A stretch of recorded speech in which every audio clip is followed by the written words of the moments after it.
Hey guys, what's up? Good morning, Chris Rod, Sun City Lawn Care. Quick video today. Utter garden failure. What happened? Okay, check this out. So we got the garden going on. Got all our seedlings that were sowed. They're thriving. Tomatoes are looking great, producing flowers.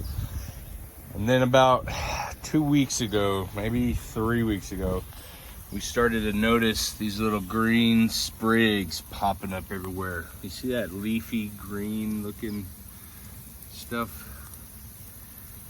And it's just freaking everywhere, right? You see it? It's all over the place. Those are our onions that we actually started indoors and looking great. Some more tomatoes, and here's some more of that green leafy stuff, right? And bam, it's crazy over here. Look at this. And then nothing, right? Next to our flower beds. We didn't know what it was. And we were trying to figure it out. Like, did we plant something last year and it's just coming back this year? Is it a biperennial? We start thinking about it. And I got the same thing going on in our front garden over here too. Didn't know what it was. Then we realized it's only in the areas where I put that straw. Okay, so we started, usually every year we use a cedar mulch.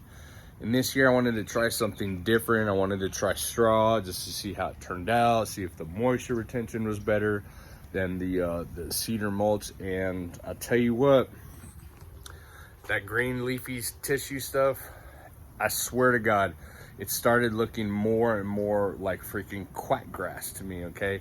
It had the main stem, it had the leaf tissue that wrapped around the stalk, okay?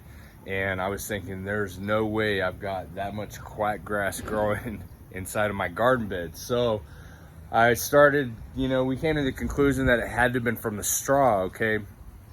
The deal with the straw is, though, I got it at Tractor Supply, and it is a premium, I forgot the name of it, but it's a premium straw and it's weed free. So it eliminates the fact that it's quackgrass, because quackgrass is a weed technically in my world as far as a lawn care turf management company. So I was like, let me do some more research on this straw I bought, and lo and behold, this is freaking, I can't tell yet exactly, but it's either barley or wheat.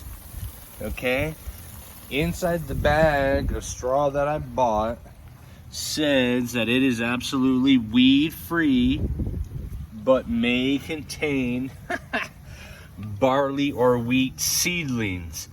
And so I couldn't believe it when I read it, but when let me see if I can get one here. You pull it out, it is exactly what it is. It's got the seed head.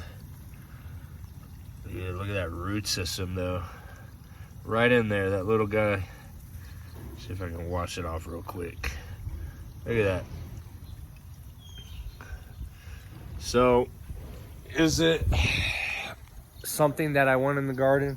No. Is it beneficial? Yes, because it can be considered a cover crop, okay? Now, when do you do your cover crops for your garden areas? Not necessarily when you're growing other vegetables, other produce. You can do your cover crops primarily when you're in the off season. So I didn't make a decision whether we're gonna be yanking this little stuff out or whether I'm gonna keep it. I'm almost positive I'm gonna be yanking it out, but did you see all that stuff I gotta yank out? If you're gonna be using mulch this year, make sure you do a better in-depth study or research the material you're putting down. I am never using straw again. I'm either gonna go back to that cedar mulch, or I may even get some, order some sugarcane mulch. Very popular out in Australia, but the straw's gotta go, guys, because I don't want to be growing any barley or wheat inside my garden bed. Don't make this mistake, guys. Again, gardening is new to me. This is only my second year, third year of doing something this extensive, but stay away from the straw. Ciao.